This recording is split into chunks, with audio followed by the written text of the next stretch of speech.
I never expected a simple shopping trip to become a battleground for racial bias until one fateful encounter changed everything.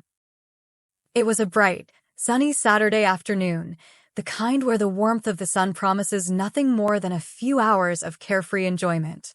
I had planned a simple outing with my son, Liam, a bubbly 6-year-old with a head full of blonde curls and a smile that could light up any room. We were headed to our local mall to pick out a small birthday gift for his cousin, a routine errand turned mini-adventure that I'd looked forward to all week.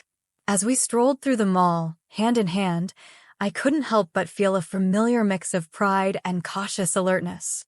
Being a Black mother raising a child who, thanks to genetics, looked nothing like me meant I was no stranger to curious stares and hushed whispers.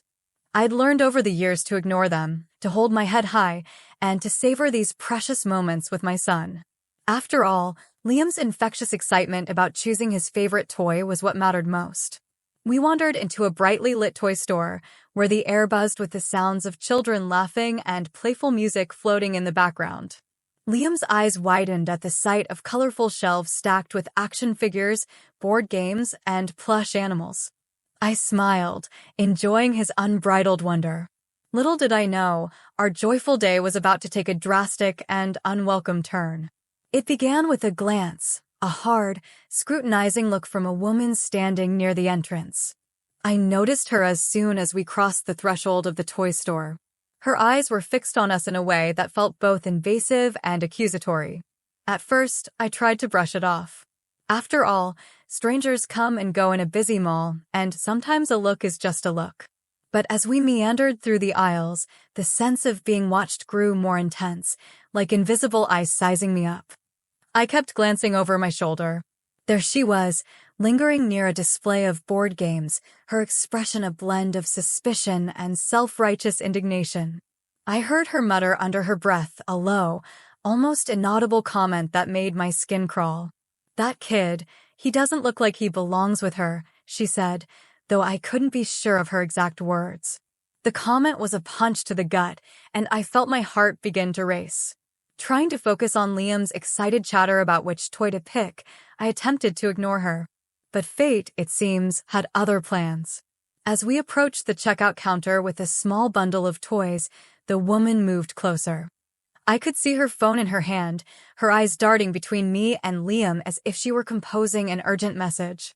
My intuition screamed that something was very wrong. Suddenly, I heard it, a clear, unmistakable tone of a phone call being placed.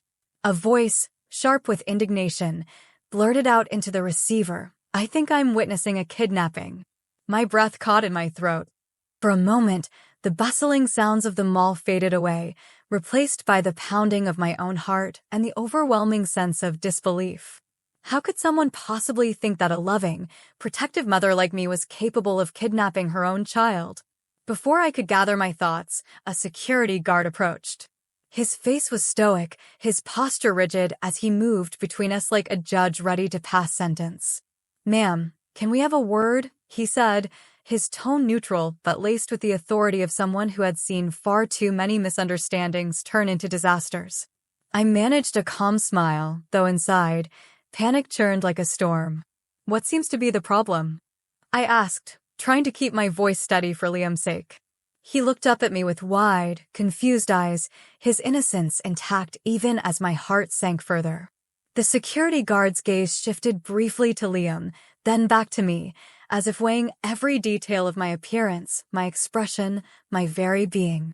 The woman, this self-appointed arbiter of morality, stepped forward with a haughty air. "That boy, he's too calm, too quiet," she declared, her voice dripping with condescension. "He doesn't seem to be in distress like you'd expect if he were really with his mother." The words were absurd, yet they carried the weight of a prejudice so deeply ingrained it left me momentarily speechless. I reached into my purse and pulled out my ID and a few documents that could prove my identity, as if that would somehow undo the venomous assumptions she had spewed. The security guard asked a series of questions, standard protocol, he claimed. But every question, every pause, felt like a trial, a public examination of my right to be a mother to my child.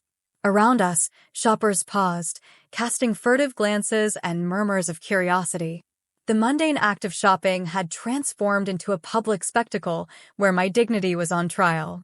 Liam, clutching a small toy trolley he had picked out, looked at me with an expression that blended confusion and hurt.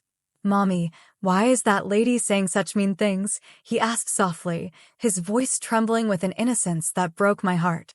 I knelt beside him, trying to offer comfort despite the storm of injustice swirling around us. "Sweetheart, sometimes people make mistakes and jump to conclusions," I explained gently, though the words felt woefully inadequate in the face of such blatant discrimination. I could feel tears welling up, but I blinked them away. This was not the moment to show vulnerability, even though my soul was raw. The security guard's questions continued, and I answered each one with as much patience and clarity as I could muster. All the while, the woman watched us, her eyes narrowing in disbelief as if she were the sole guardian of all that was right and proper. Every now and then, she would nod to someone nearby, as if silently affirming that I was indeed guilty of some unspeakable crime. After what felt like an eternity, the security guard finally finished his line of questioning. His tone softened slightly as he said, "Everything seems to be in order, ma'am. I'm sorry for the inconvenience." But the damage was done. The embarrassment, the humiliation, and the lingering sting of being judged solely by the color of my skin and the appearance of my child remained etched in my heart. The woman, for her part, did not offer even a hint of an apology.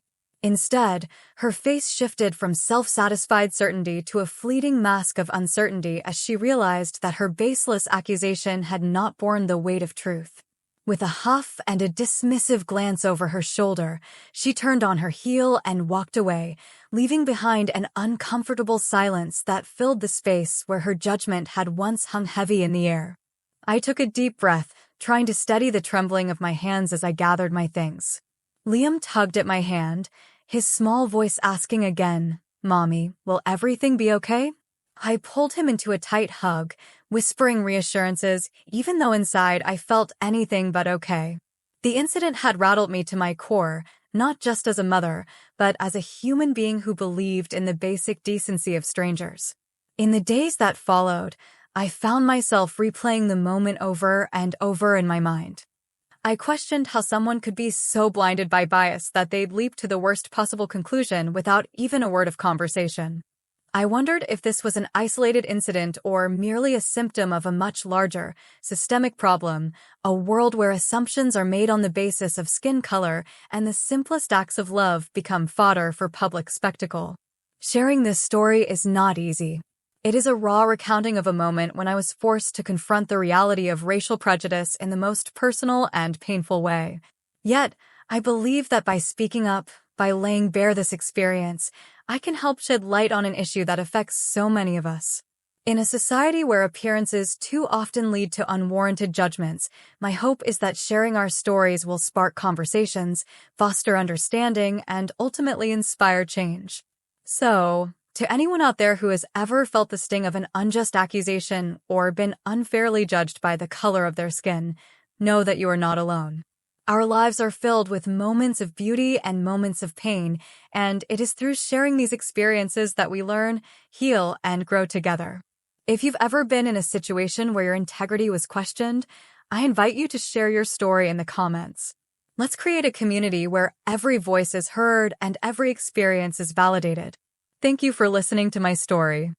I hope that by telling it, I can help build a more compassionate world, one where every mother, every child, and every human being is treated with the dignity and respect they deserve. Stay safe, stay strong, and remember, our stories have the power to change the world.